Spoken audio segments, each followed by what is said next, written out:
All right, well, good morning, everyone, and welcome to the first Victorian Energy Upgrades Stakeholder Forum for 2022.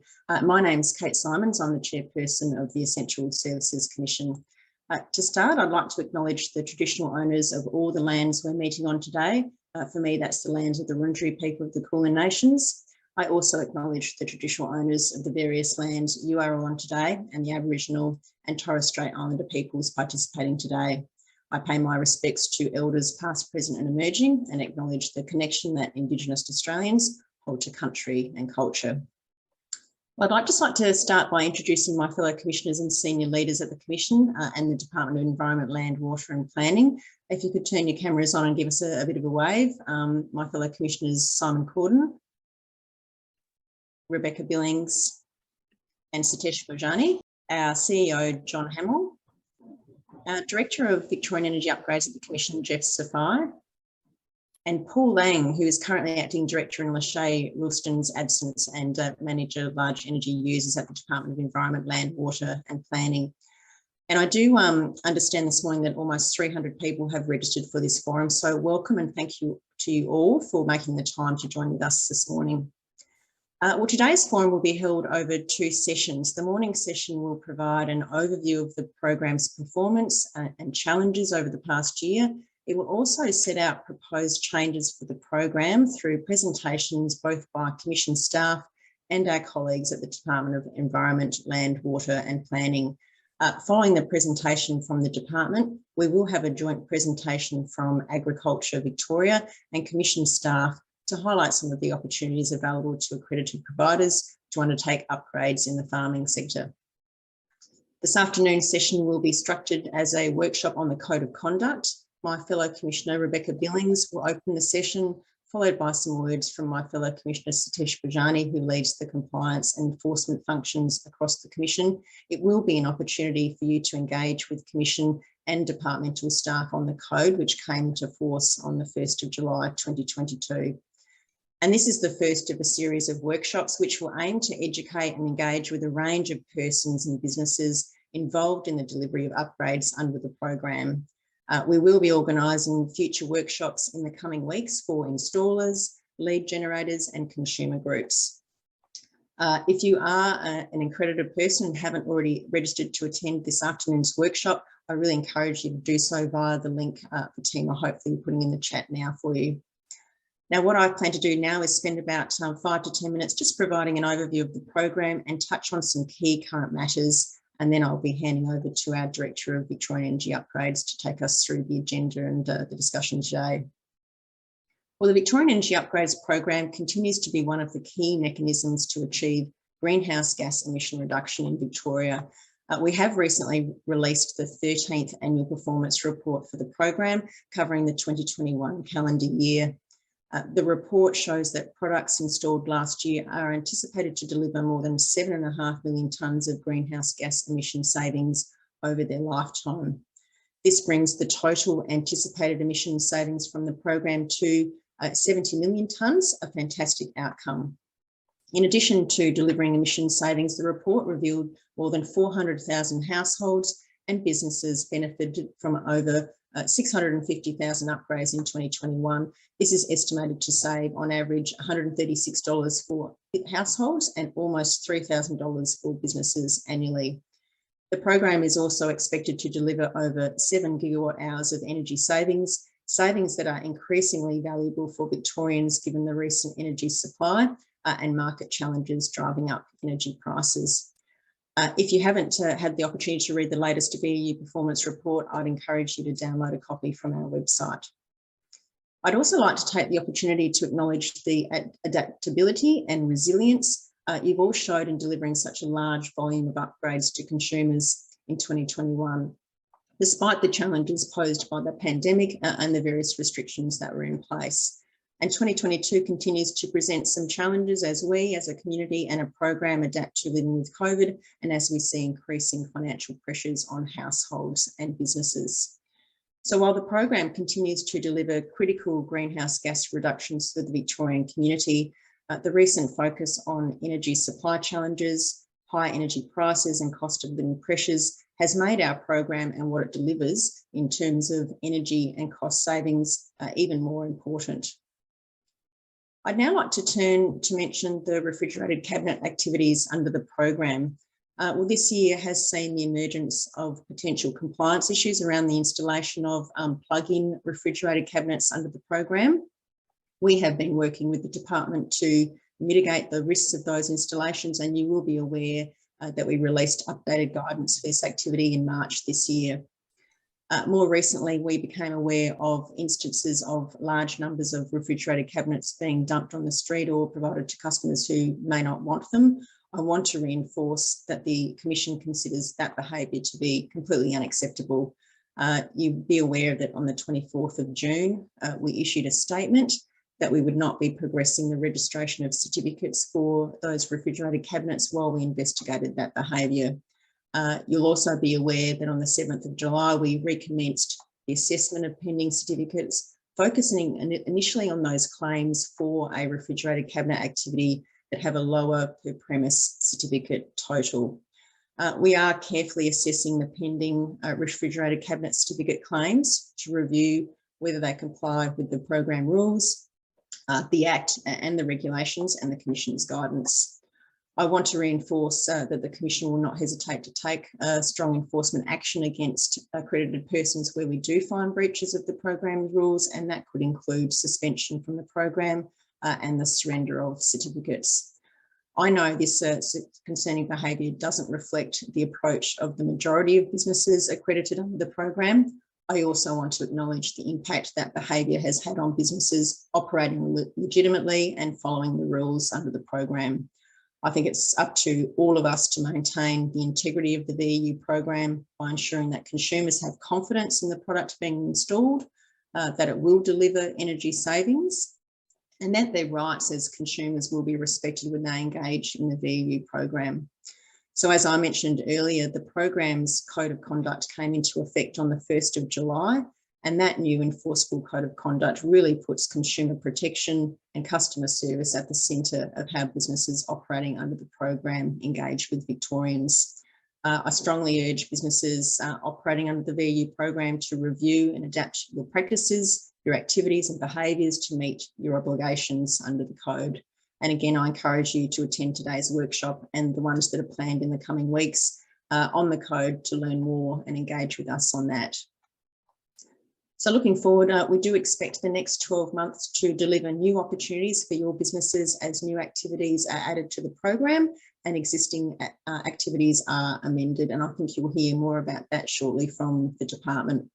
You'll also hear about Act reform changes, which will set the program up for success into the future. The coming year will be critical as we work together to integrate the Code of Conduct into the program's operations and bed down the proposed Act changes into our regulatory framework.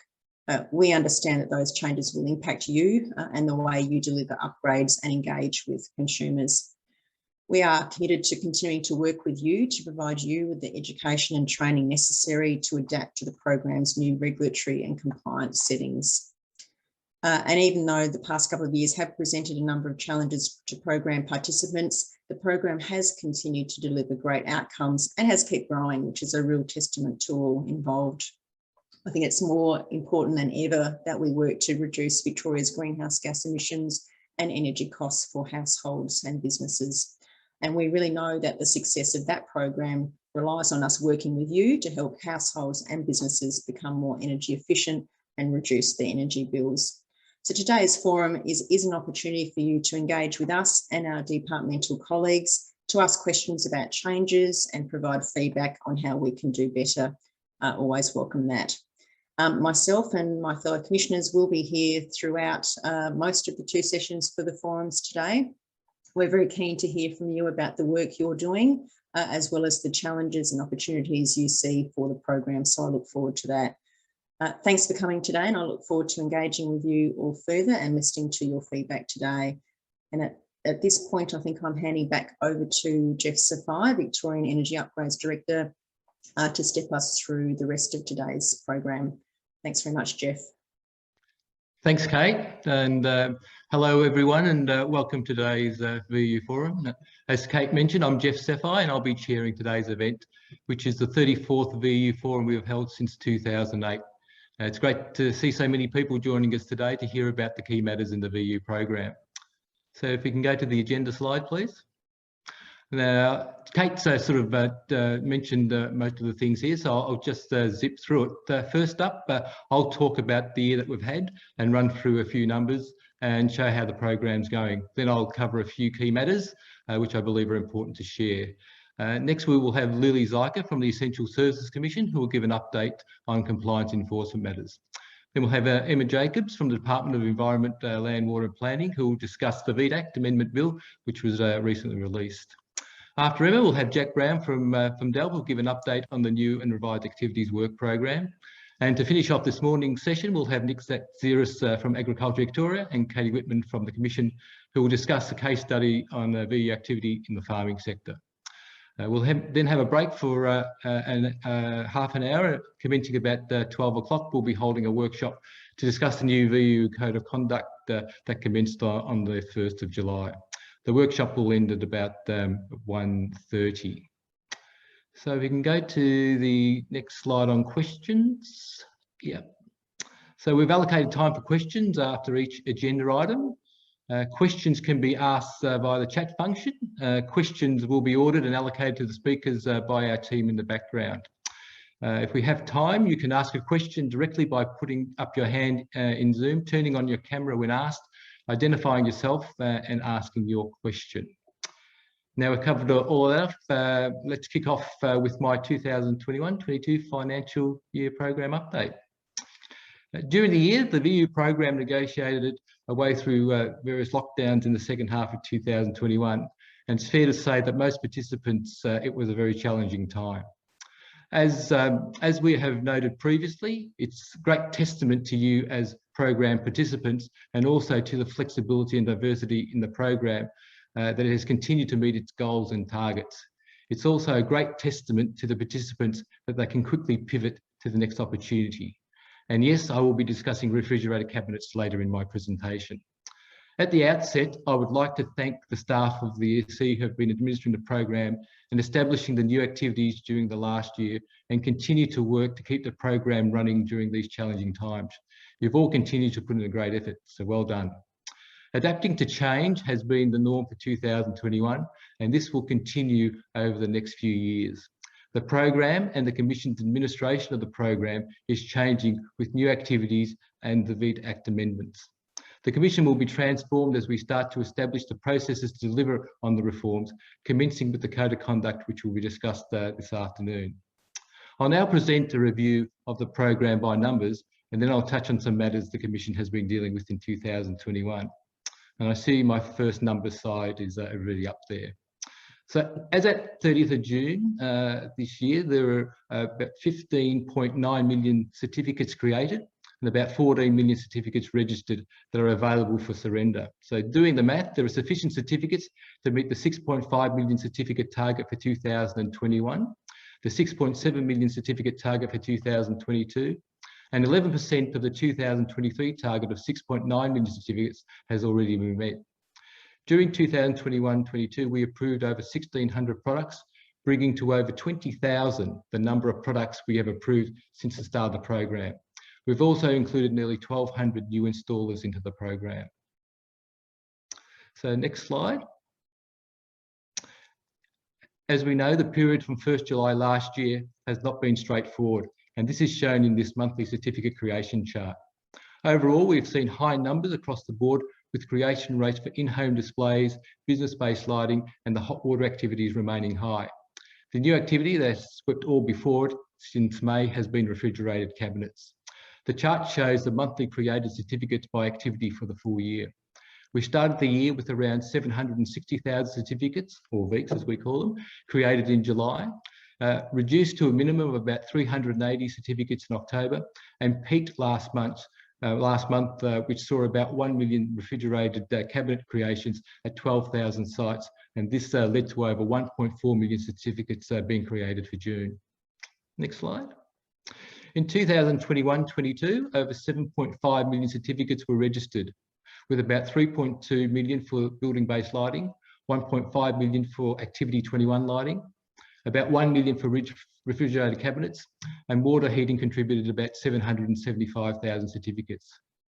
We've also seen a big increase in the in-home display installations, accounting for nearly 500,000 certificates, and over 180,000 registered for the shower rose activity. Weather sealing saw an increase with over 125,000 certificates registered. Project-based activities came in at around 190,000 certificates, and we expect this to continue to increase going forward as more project impact reports are submitted to the Commission. Public lighting also saw an increase with over 100,000 certificates. There were smaller numbers, between 10,000 and 40,000 certificates for space heating and non-building based activities. Next slide. During the year, we have continued our auditing program and completed a number of field desktop phone audits as shown in the slide. And for the year, around 7,000 certificates were surrendered by APs.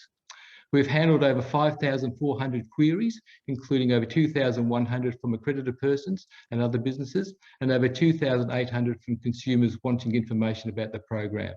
We've also facilitated the resolution of over 850 complaints. Next slide. Overall performance numbers since 2009 show 6 million separate activities, with 5.75 million at residential premises and around 260 at non-residential premises. A total of 81.9 million certificates have been created and 74.3 million certificates have been registered. I'll now discuss some specific program administration matters. Yeah, it's been a very busy year for the Commission's registry team. As detailed in the previous slides, there was a very high number of creations and registrations and a high number of related queries that the team has dealt with. We've seen a significant increase in the number of businesses wanting to become accredited in 21-22. For the year to the end of June, we approved 19 full accreditation applications, 97 additional activity applications, and 7 project-based activity applications. A total of over 120 approvals compared to the 20 we approved in 2020. This is a record number of accreditation approvals for a program. During the year, in registering over 7.5 million certificates, the registry team achieved its target of approving over 90% of certificates within each AP's target time. This result came about by the team reviewing and streamlining the certificate validation process and focusing resources on specific areas of concern. A key aspect of this process is our batching approach. We batch certificate claims once a week on Wednesday mornings. This allows us to efficiently organise the assessment workload and make registration decisions on a group of certificates. We reviewed our batching processes during the last period and introduced a flexible approach to assist APs having issues uploading certificates before the weekly cut-off. As a result of our new processes, we registered over 9,000 batches. The registry team also commenced 5 escalations, these being possible non-compliance matters identified during the batch assessment process, and these are escalated to the audit and compliance team for review. Also, the team completed over 100 first creation batch assessments, these being the first creations by new APs or an existing accredited person's new additional activities. Next slide. In the technical services group, in respect to project-based activities, 2021-22 has been a great year. We've conducted a number of workshops with new accredited persons and also held meetings with APs to discuss specific issues. For the year up to the 30th of June, as I mentioned before, 190,000 certificates have been registered, a nearly 200% increase on the number of certificates registered over the previous year, bringing the total certificates registered for project-based activities to around 275,000 for 63 projects. For the past year, certificates have been registered for 47 projects of varying sizes, and you can see the breakdown on the screen. At the end of June 2021, over 580 projects have been applied for and nearly 500 conditionally approved, including 235 projects that are listed on our register. In 2021-22, we approved 114 projects compared to only 29 in the previous year. There's also been a total of 72 impact reports approved, with 40 approved in the last 12 months. We expect the number of impact reports to continue to increase in 2022-23. During the year, we reviewed our assessment and auditing cycle in 2021 to meet the actual expected increase in submissions. And we are pleased to report that the changes were successful and ensured processing times were on a par with the previous years when we assessed far fewer impact reports. And finally, in the technical services area, specifically in products, I just wanted to note that we are now accepting water heating product applications on behalf of the ESS program in New South Wales. These products are similar to the products used in Victoria, however, they may have a different climate zone rating. So next slide, thanks. We've had a busy period since December 2021 and released a number of updates to various activity guides. In February, we made specification changes for the new commercial heat pump water heater activity and the building-based lighting activities. In February, we also implemented the electricity emissions factor change. We also updated guidance for the refrigerator cabinets activity. We updated product guides and forms for water heating products, and also we updated the classification of some refrigerator cabinet products. Next slide. In the year, we also published the VO 2021 performance report. We introduced the code of conduct, including the release of the guideline in June, and we'll discuss this later this afternoon. We worked with DELP on the VEET Act amendments, and we updated our systems and prepared guidance for a number of new activities that were introduced into the program during the year. And we also deployed improvements to the VU registry system to enhance the system performance. Next slide, thanks. So with respect to refrigerator cabinets, as a result of the reported dumping behaviour that Kate mentioned earlier, the Commission announced on the 24th of June that it was increasing its efforts on ensuring that certificate creations for the refrigerator cabinets activity met the requirements of the VEET Act and the VEET regulations. Specifically, we noted that the Commission will not be progressing the registration of certificates for multiple installations of refrigerator cabinets while we investigate this behaviour as an urgent priority. And we also noted the Commission will not hesitate to take strong enforcement action against accredited persons where we find breaches of the program rules. This could include suspension from the program and to surrender certificates. Also, on the 7th of July, we provided an update to VU stakeholders about our approach to assessing the backlog of pending certificates. Since late June, we have developed processes to continue the registration of refrigerator cabinet certificate creations. In developing the process, we focused on defining installations that may be lower risk, being for installations with 1 or 2 fridges and with lower certificate values per site. We also excluded duplicates where our system shows refrigerator cabinets had already been installed at that site. The first approvals using this process were completed late last week, and a number of batches have progressed to registration. We've commenced assessing certificates for all APs who have pending certificates for refrigerator cabinets using this process. Due to the concerns raised, we will be completing more checks and you will see more requests for information, especially as we commence the assessment of multi-fridge sites. So the quicker you respond to the RFIs, the quicker your certificates will be assessed and registered. The focus we currently have on refrigerator cabinets claims will not affect other activity claims, and these are progressing as normal within the target day assessment process. If any issue or possible breaches are found during the certificate registration stage, these claims will not be progressed. They will be provided to the Audit and Compliance team for further review. We are constantly refining the process, and there may be multiple refrigerator cabinet installs that are low risk. The next stage of our approach will be to identify these installations and assess them on an equitable and consistent basis across all APs, including those completing other activities. We've also commenced a detailed investigation of the refrigerator cabinet activity. The investigation will be wide-ranging and include all certificates created since October 2021. As noted in our communications in late June, the Commission will not hesitate to take strong action if any accredited person is found to have breached the regulations. So I encourage all APs to ensure the claims they have made are supported by the evidence to show all their refrigerator cabinet claims have been properly installed. We will be paying close attention to instances of very high installation numbers to understand why so many have been installed at one site and we'll be reviewing what evidence accredited persons have to support such installations. So there is a great deal of work that the Commission will be doing in the refrigerator cabinet space, including regularly engaging with you on this matter over the next few months.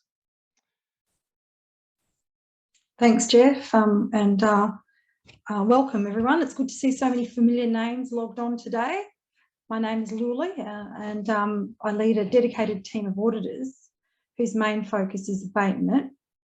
We've heard a lot about quantity of VECs today, and yes, many will agree it has been a very challenging 2.5 years. However, we have continued to monitor compliance and continued to audit claims to gain assurance that they've been created in accordance with the Act and the regulations. Today, I'd like to address a few areas that we've worked on in the past 6 months since our last forum.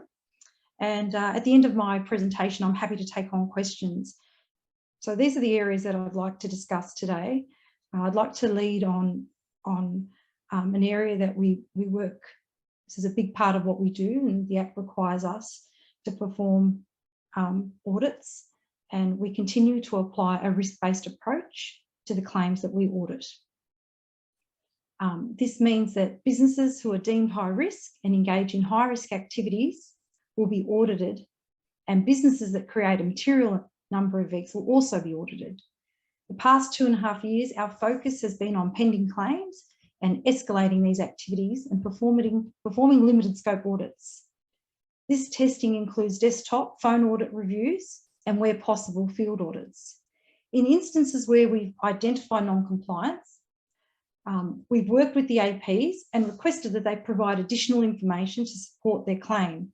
We work with APs and bring them into compliance. The limited scope audits are an opportunity for us to work with APs and provide recommendations to assist them to improve their processes and controls and reduce their risk of improper VEC creation. In this brief reporting period, we've conducted reviews of 15 APs and covered a population of over 220,000 certificates. The limited scope audits that we've focused on have included lighting activities, in-home displays, refrigerated cabinets, weather sealing, and in more recent weeks, our focus is moving to water heating and space heating. In the most recent cases, we conducted our testing and made recommendations for VECs to progress through the usual validation processes. When we've completed our review and we're comfortable that we've been assured that the VECs are compliant, we will always make a recommendation for the certificates to progress to the usual validation processes. However, in instances where our testing identifies anomalies and significant and systemic non-compliance, we will expand our testing, and this will result in VECs being delayed to determine the exact quantity of potential non-compliance. In instances where we have serious concerns about the validity of certificates, this will lead to an investigation and may result in enforcement action. In addition to undertaking audits, we place a big priority on meeting with new businesses. As Jeff has reiterated today, many businesses are choosing to become accredited, and many of our existing businesses are seeking to do additional activities. We understand that it's a lengthy and complex process. However, through these meetings, we're able to identify potential risks or challenges that the AP's proposed business models may present. It is an opportunity for us to make recommendations to the business on addressing these risks and placing procedures and controls in place to minimise the risk of improper VEC creation. These meetings are an opportunity to develop relationships with key personnel across the APs, but also for APs to understand that they can seek guidance around compliance requirements from audit staff. Once APs are accredited or they're granted approval to undertake an additional activity, their first submissions will always undergo a detailed assessment. It may occur by VEC registry staff. However, in most instances, it will be escalated to audit compliance, where we provide feedback to the AP. In some circumstances, we seek that the AP remain on first creation status until we see an improvement in all the evidentiary documents to substantiate claims. Most importantly, the process enables audit compliance to determine the AP's risk profile and provide guidance to registry on the level of scrutiny that should be applied to future claims. Evan, could you move the slide to the regional investigation, please? As outlined, in addition to audits, we undertake investigations. This year, we continue to work on lighting claims undertaken in regional Victoria. These investigations are continuing. With one specific investigation, we identified significant and systemic non-compliance. We inspected farm sheds where no power was connected to buildings. We identified substandard wiring where potential breaches of the Electrical Safety Act were identified, and these have been referred to Energy Safe Victoria. We referred potentially fraudulent behaviour by electricians involved with these installations to Victoria Police for further investigation. We do take enforcement action when these breaches are identified, and suspension of accreditation and mandatory order to surrender certificates have and will be invoked. We are also able to impose conditions on an AP's accreditation, and in many instances where we've undertaken investigations and identified significant and systemic breaches, we have imposed a condition for APs to undertake independent audits of their processes, controls, and certificate creation. I reiterate, APs need to ensure that they have adequate oversight over their installations and installers prior to submitting their claims to the portal. Evan, could you move the slide, please? Over the past 6 months, we've steadily seen an increase in complaints. My team alone has managed 640 complaints as at the 30th of June.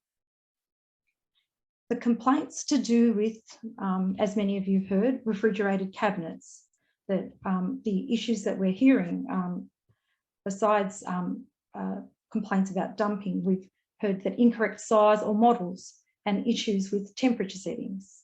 With respect to in-home displays, the device and the phone apps aren't working.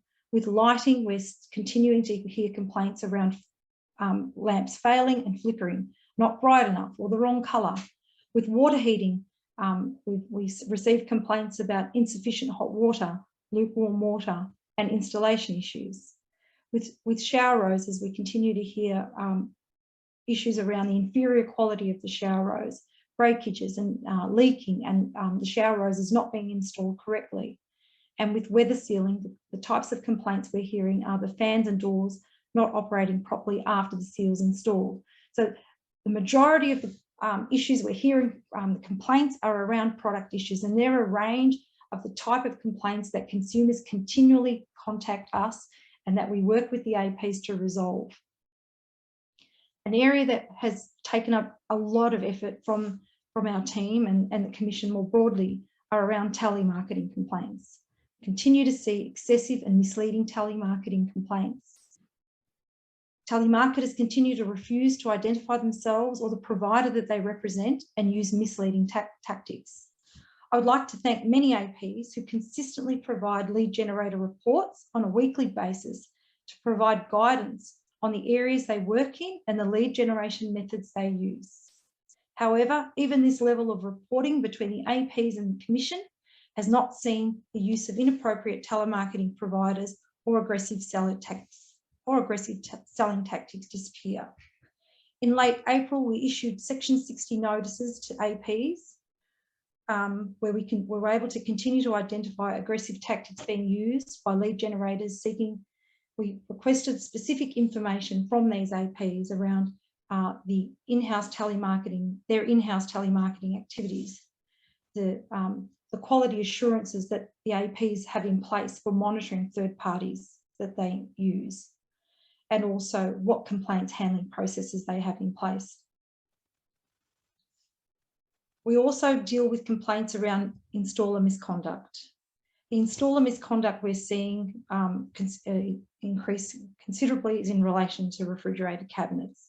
Consumers are reporting misleading and coercive behaviour by aggressive installers, being given fridges they do not want and need, and fridges being dumped in inconvenient locations. In addition to resolving these complaints, we continue to work with Consumer Affairs Victoria and refer potential breach of Australian consumer law to them for further investigation. More recently, we've been working with ACMA to refer businesses that may be in breach of telemarketing rules. The recent introduction of the Code of Conduct will see potential enforcement action taken against scheme participants that breach the Code of Conduct. And this will be discussed more broadly in this afternoon's session. However, we see the Code of Conduct as assisting us with many of these scheme participants and having impact on APs and dealing with this behaviour going forward. Could you move the slide, please, Evan, to refrigerated cabinets? As has been reiterated this morning on numerous occasions, a detailed investigation is underway. We will apply a risk-based approach to this investigation. However, where we see instances of dumping of refrigerators, a hold will be placed on their certificate creation, and we will review each and every claim carefully. Many businesses would have received a request for information, and we thank those businesses in providing this information in a very timely manner. We will be assessing all upgrades to gain assurance that they've been installed in accordance with the Act and regulations, and the key word here is installed. APs need to be aware that in instances where businesses have satisfied the Act and the regulations, a recommendation will be made for activities to progress. However, I reiterate, in the event that breaches are identified, enforcement action may be invoked where installations have not been undertaken in accordance with our requirements. Testing will include site inspections to gain assurance that the refrigerated cabinets have been installed in accordance with our requirements. Next slide, please. The team are also preparing to review the 2021 annual energy acquisition statements. We thank the 20 energy retailers that have submitted their independent audit reports and offered their obligatory surrender to date. I thank you for your attendance today and welcome any questions.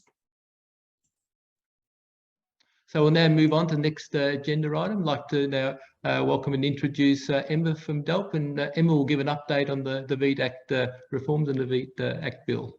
Over to you, Emma. For those of you who aren't aware, on the 21st of June, a bill seeking to amend the Victorian Energy Efficiency Target Act was introduced into the Victorian Parliament. Can we just jump onto the next slide?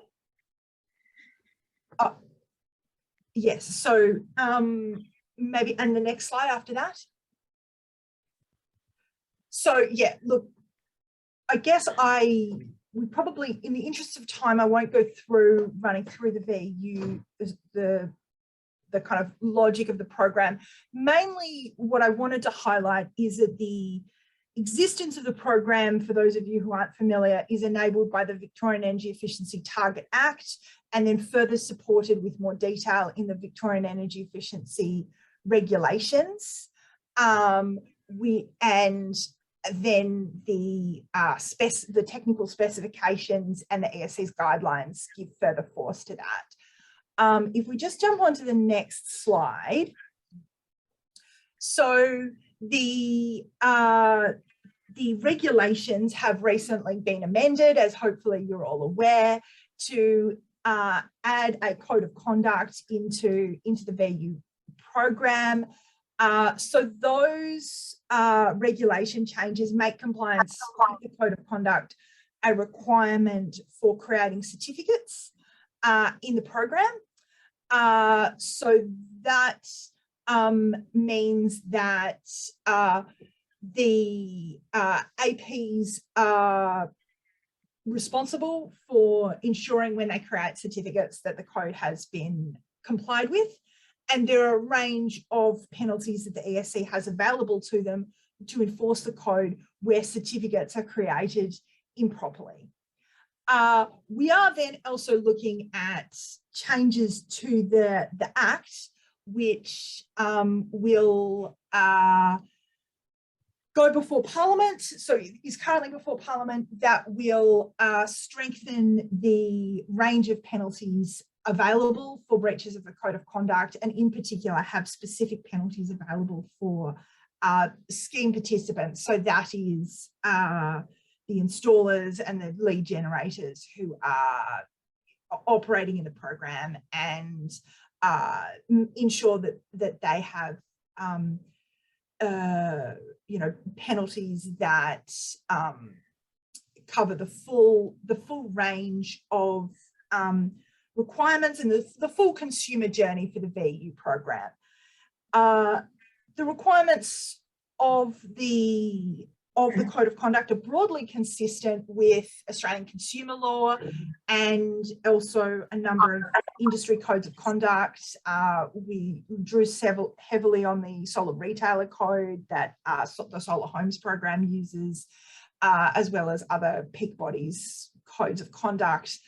So many of you will already be familiar with these requirements, and but we want to make sure that those who are not meeting community expectations are not able to access incentives through the VU program. So if we just jump onto the next slide,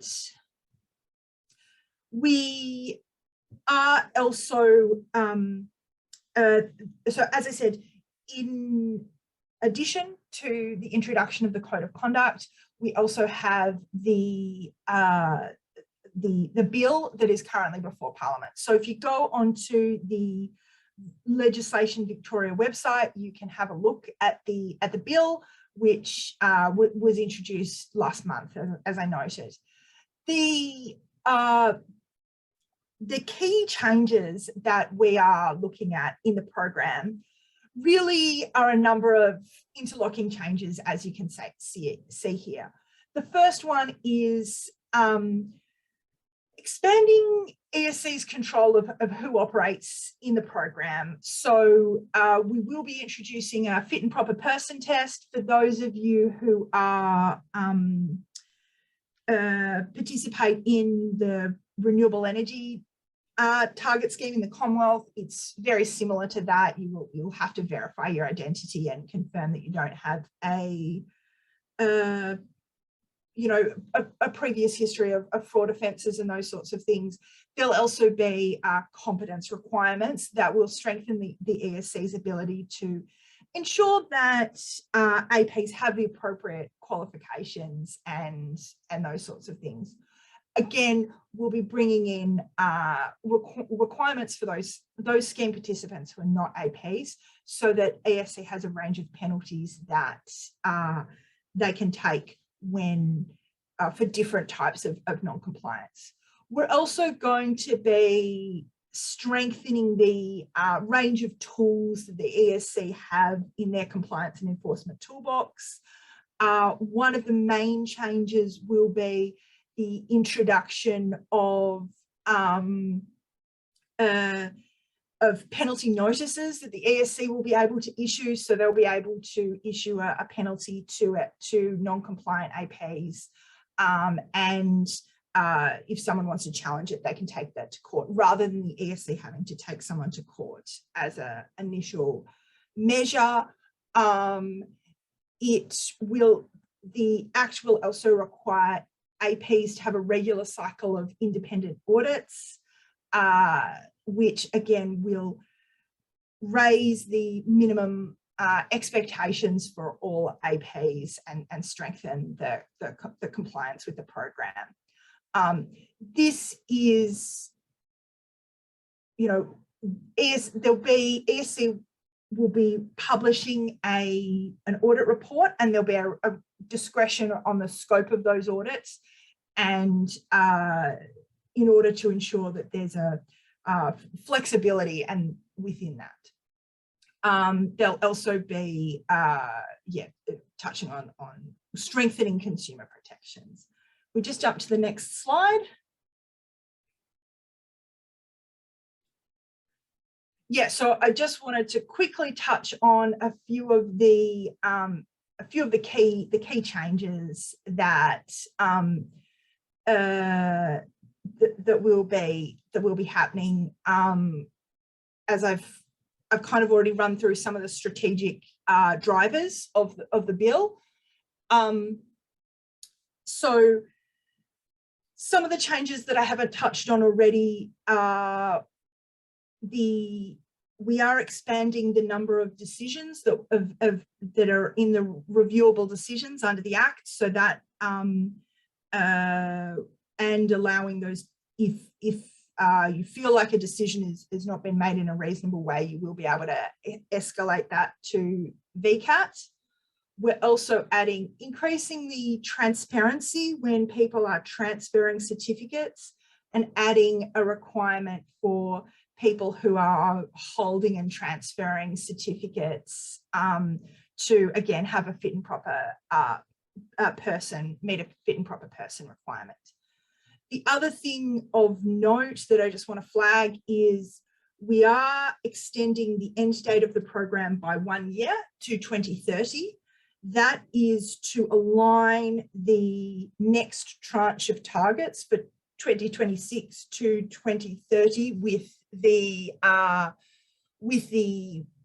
Victoria's climate change pledge process. We have 5-year climate change pledges. This is just an administrative change that is aligning those timings with our climate change process and doesn't reflect a decision not to extend the program beyond 2030. We will be looking at that separately, but we did just want to make sure that we are just administratively aligned with the climate change processes. So all of these changes together will work collectively to expand the range of tools that the ESC has to ensure that we have a strong VU program. The program is becoming, we have really ambitious targets out to 2025. It's one of the largest greenhouse gas reduction measures in Victoria. And that means that it needs to meet community expectations in terms of the quality and the standards that APs are meeting. And so these measures are bringing the VU program up in line with other similar energy efficiency and similar programs in terms of the range of penalties available and the level of enforcement options. And will hopefully mean that ESC has the ability to do a wider range of enforcement options and have more timely compliance action, which will be beneficial for everyone in the program, because one of the things we found when we were doing the research on the VDAC review was that, the program, a lot of consumers have concerns about the program. They're sort of like, oh, I don't know, I've had a sort of scammy phone call about this program, I'm not sure. And that reputation adds cost to customer acquisition and makes the program more expensive for everyone. So improving the reputation of the program will expand participation in the program and ensure that everyone's got the opportunity to benefit from the energy savings and the greenhouse gas reduction. So if we just jump onto the next slide. So I just wanted to recap for those of you who October last year seems like a long time ago. I just wanted to kind of run through some of the things that we heard when we did the consultation and how those have been reflected in the bill as it's been introduced to Parliament. So we had, when we did this consultation on improving the consumer protections, we got 8 submissions around the proposed changes. And we really had pretty broad support that there was a recognition that we do need to improve the range of tools available to the ESC and improve the minimum standards and expectations for accredited providers in the program. So, a cross-section of industry had support for these measures, even though they were imposing more regulation into the industry, because there's a recognition that those who are already doing the right thing want to be competing on a level playing field with those who would do the wrong thing if they had the option. And I know this came up previously. We did have a question around whether we should ban door knocking altogether. Some stakeholders were advocating for that, whilst other stakeholders were advocating that it was a really important communications, sales channel for them. We have recognizing that a lot of low-income households and a really diverse range of households are reached through the door knocking that the program has done, and that's been one of the reasons why the program's had a really broad cross-sectional support. We have kept door knocking in, supported by the addition of the Code of Conduct and a range of penalties to enforce that Code of Conduct. We will obviously be continuing to monitor for around that door knocking, because we do want to improve the reputation of the program, and we think that door knocking and telemarketing can be done in a way that allows a broad cross-section of consumers to be reached and to participate in the program without having that aggressive and inappropriate behaviour that we have seen by some companies. If we just jump on to the next slide.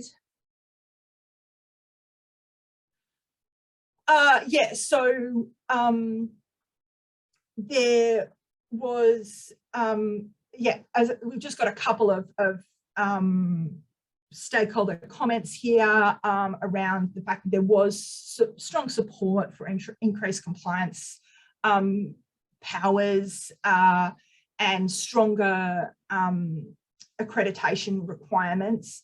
There was a lot of advocacy from industry around having a third-party register. The Act does not specifically provide for a register of those scheme participants, but we have created this new regulatory category of scheme participants who will be potentially subject to penalties if they are non-compliant. And with the ESC will now be in a position to share information about the compliance or non-compliance of those scheme participants where they're working with an AP. So if ESC knows a scheme participant has a history of non-compliance, they'll be able to share that information with accredited providers. So that is a brief summary of the changes that are in the bill. In terms of the timing of this introduction, so the legislation is currently before Parliament. We expect that it will be debated before the end of the year and pass, subject to obviously Parliament, the parliamentary process.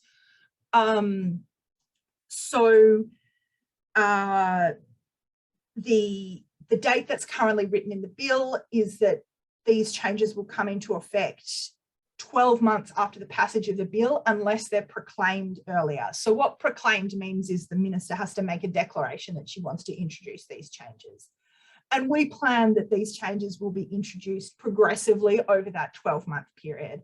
So say the bill passes in October this year, these changes would come in progressively over that period. The first set of changes that will come in will be the expanded compliance and enforcement toolbox for the ESC, followed by some of those new fit and proper person requirements that will ensure that we have a solid base to for further action, and ESC has their full toolbox available for them to take further action. Now, I've just received a message that we're running a bit behind, so I might wrap up there, and I think we're going to skip questions, and I might hand straight over to Jack as the next person to talk, I'm happy to take questions. We might have a combined Q&A session at the end of Jack's talk, if that's okay. Thanks, Emma. Okay. Put it on so I'm Jack Brown, Manager Energy Efficiency Technologies at DELP. I'm going to give you a quick update on the new and revised activities development processes we currently have underway for the VU program. Jump to the next slide, thanks. Okay, so there's 4 areas I'd like to highlight to you today. Some of the details on the timelines for our new and revised activities work, overview of currently open space and water heating consultations, a pitch to encourage you to submit to the soon to be closed consultation on project-based activities, and then finally some information on the industry capacity building project we're undertaking for the commercial industrial heat pump water heater activity. Thanks, next slide. So on this slide, you can see the progress on activity development we've made in 2022. Briefly, we introduced a new commercial industrial heat pump water heater activity in February. We've responded to a number of consultations, including a review of the VU gas boiler and water heater activities, and a response on the new hot pipe lagging activity. We've also consulted on a new home energy rating assessment activity, which will initially leverage the National Residential Energy Efficiency Scorecard method. We've released guidance and clarifications on multiple activities and have several consultations open right now, asking for your feedback. And I'll talk more about these in the next couple of slides. So on the timelines, the graphic you see at the top of the slide, that's available on our website under the VU Market tab. I expect most people will know of this. We update this market on update this graphic, sorry, on a quarterly basis. I know some of you will be disappointed with the continual delay of some projects, particularly smart thermostats. I only have a small team, and unfortunately, sometimes project work does get shifted by other priorities. I encourage you not to read into the situation, but do request your understanding. So do apologise for that, those delays. Key upcoming milestones in the second half of this year include the anticipated introduction of the new hot pipe lagging activity and the revision of the gas efficiency activities, both in August. We expect the changes will be bundled into a single regulations and specifications update. And then in October, there is the anticipated introduction of regulations for our space and water heating activity changes and the new home energy rating assessment activity. I really do want to highlight that these are anticipated dates. Caretaker period for the Victorian state election is due in October, November. And as I previously noted, timelines and priorities can shift. You can always ask us questions on timelines, etc., via our email service. Thanks. Next slide, please. Now, I've obviously got limited speaking time, so I'm going to very quickly highlight key changes we're consulting on in our VU space and water heating issues papers. You may have heard the Minister recently highlight the importance of the VU program in the recently released gas substitution roadmap, particularly the role VU residential and small business water and space heating activities can play. And both our issues papers are available on the Victorian Engage Victoria website, and consultations for both of these papers will close on the 1st of August. I do encourage you to read the papers. There's a lot of information in there. We've put a huge amount of work into these papers and reviews, and there are also draft regulations and technical requirements. Obviously, the detail is not provided in the slides today. And also note that we hope to hold a stakeholder workshop on the consultations before the end of July, and we'll provide more details on that in due course via our stakeholder email and website. So on the water heating activity review, we currently have 2 VU activities involving the upgrade of water heating products for residential and small business sites. These generate a good number of VEECs, mainly through the installation of heat pump water heaters, replacing electric resistance water heaters. And key changes we propose in the paper, in summary, include planning to introduce incentives for replacement of gas water heaters with efficient electric heat pump water heaters. We haven't done that previously. We can start to do that and shortly because of the changes in the electricity emissions factor. So this change is due to happen in the first half of 2023. And along with this, we'll also transition new product registrations for heat pump water heaters and require them to meet the 2021 version of the AS/NZS 4234 standard. The VU program will remove incentives for the installation of gas-fueled water heaters by 30 April 2023. We plan to introduce transition calculations for heat pump water heaters registered to the 2008 version of the standard, and these changes will come in 6 months after the publication of the response to consultation. And we also plan to introduce a threshold of 700 for the global warming potential of refrigerants used in heat pump water heaters, and introduce this by the end of 2023. It gets rather technical on this matter, so I encourage you to read the paper for more detail. We do recognise this change will have a significant impact on the currently registered heat pump water heater products that we have in the program, and I do encourage you to submit your feedback on the change.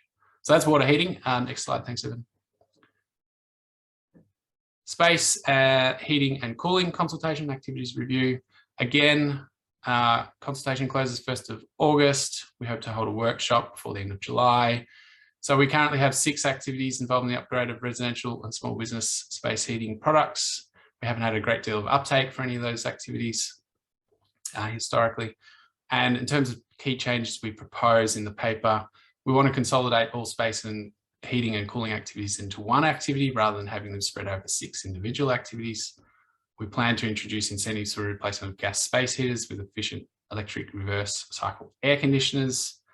And like for water heating, this change is due to happen in the first half of 2023. We'll also introduce new abatement calculations and allow product registrations to the 2019 GEMS determination. The VU program will remove incentives for the installation of gas-fueled space heaters and evaporative coolers by 30 April 2023. And again, like for water heating, we plan to introduce a threshold of 700 for the global warming potential of refrigerants used in reverse cycle air conditioners, and do that by the end of 2023. Once again, for both those papers, please read them in full, get the details via Engage Victoria, and submit your feedback to the consultation. All right, thank you. Next slide, please. We do have another consultation open, seeking your feedback on how to improve and streamline our PBA methods and to remove any unnecessary barriers, and I encourage uptake. Again, it's available through Engage Victoria. Consultation opened on 25th of May and closes tomorrow. So hopefully that has given you plenty of time to gather your thoughts.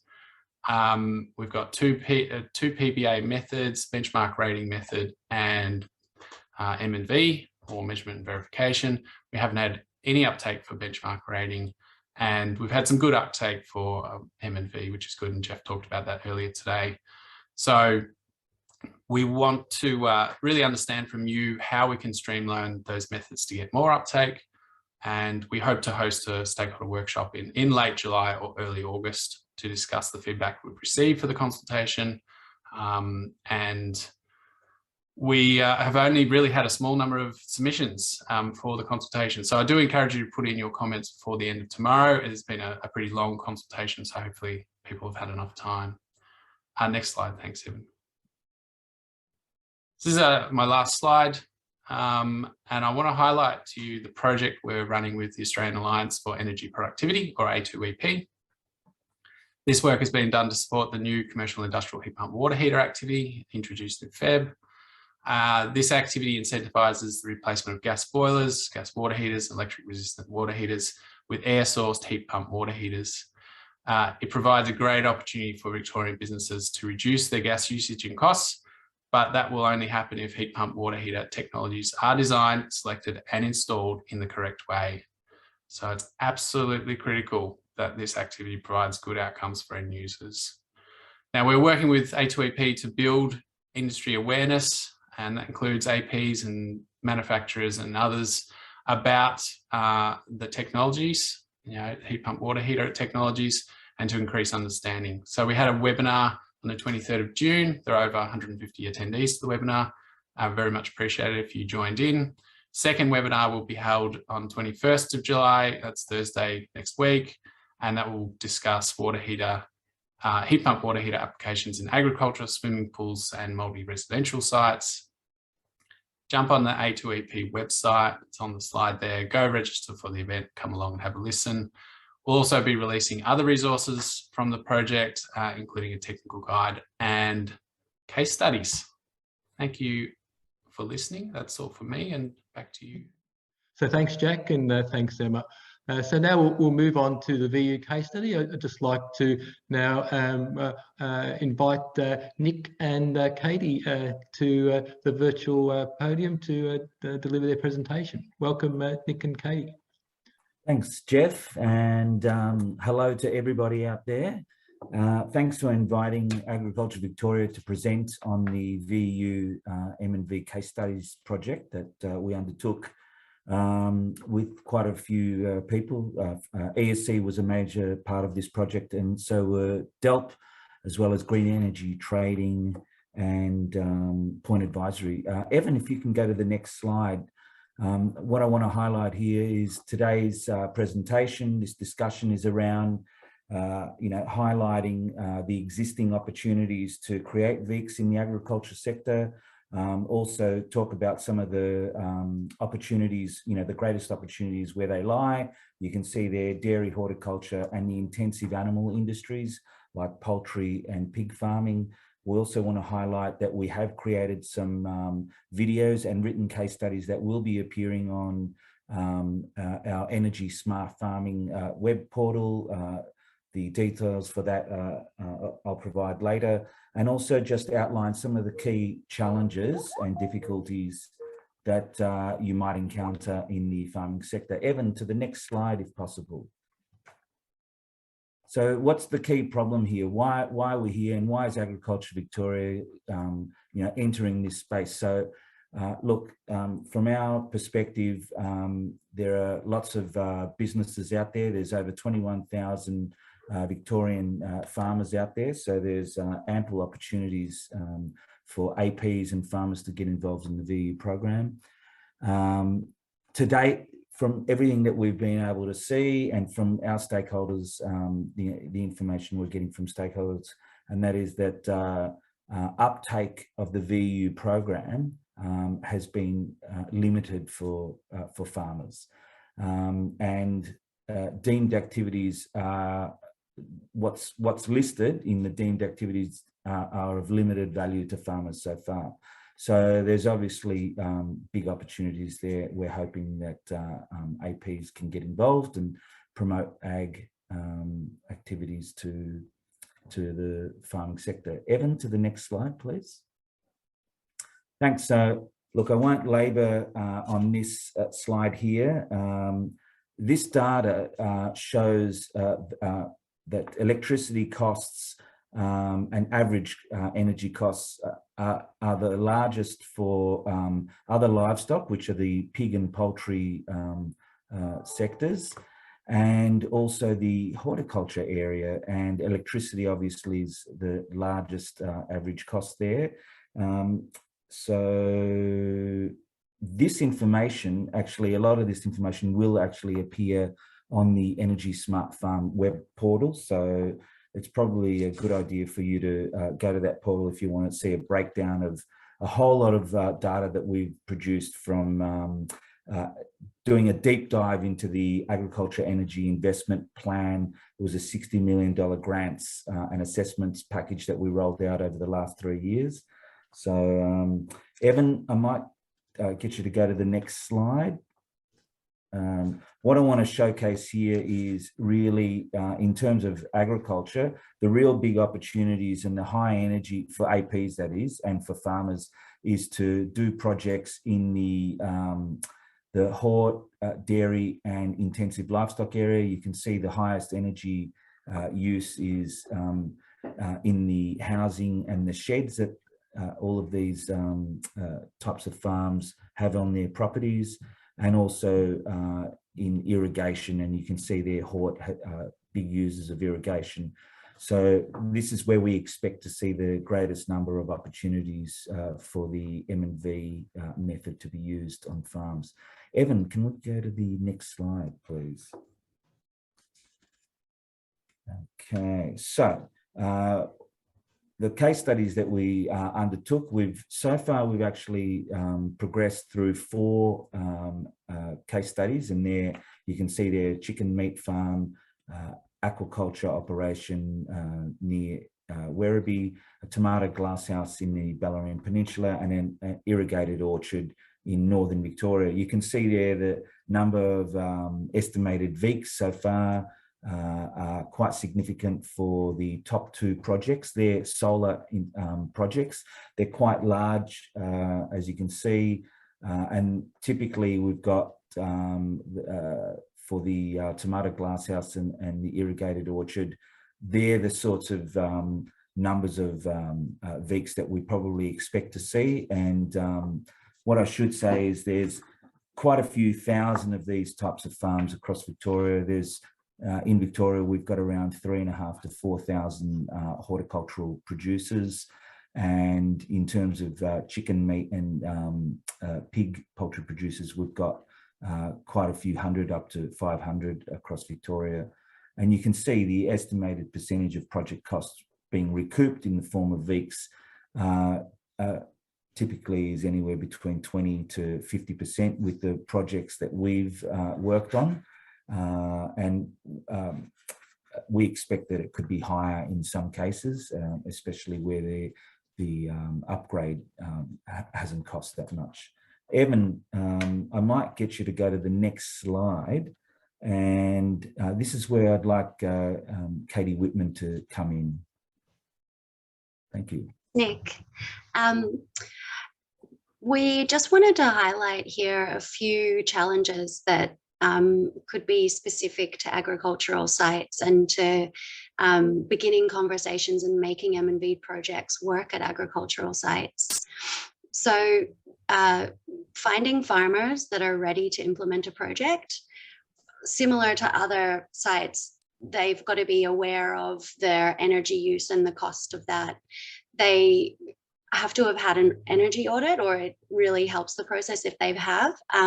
So the Agriculture Energy Investment Program has been a real boost for getting audits out to farms, and you may find that farms that participated in that project, in that program, will have audits ready on the shelf with to implement.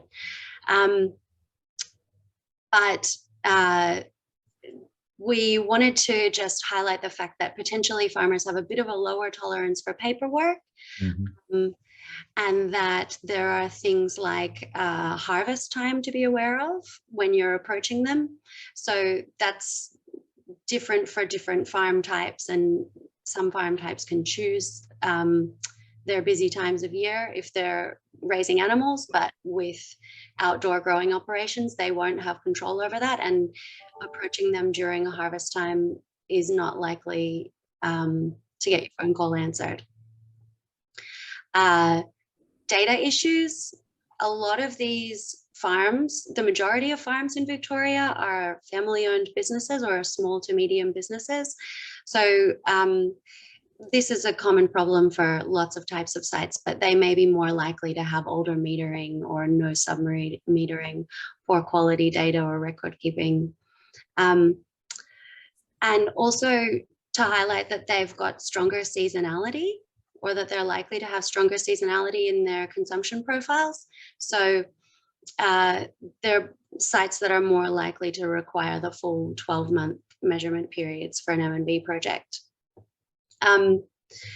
You may find that in approaching farmers about M&V projects that you need to take a bit of a tailored approach. And so some tips that have come out of surveys and research on farmers were that they're particularly interested in co-benefits.